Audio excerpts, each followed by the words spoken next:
You ask Tiger to solve. This deals with linear equations with one unknown.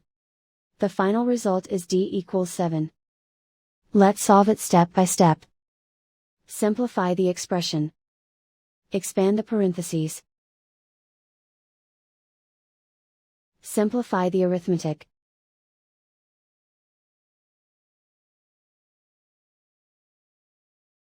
Group all constants on the right side of the equation.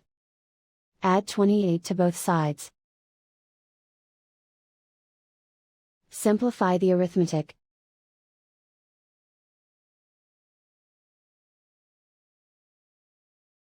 Isolate the d. Divide both sides by 4.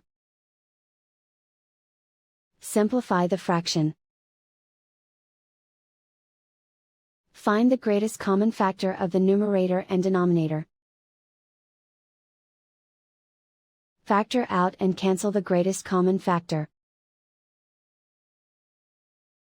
And so the final result is d equals 7.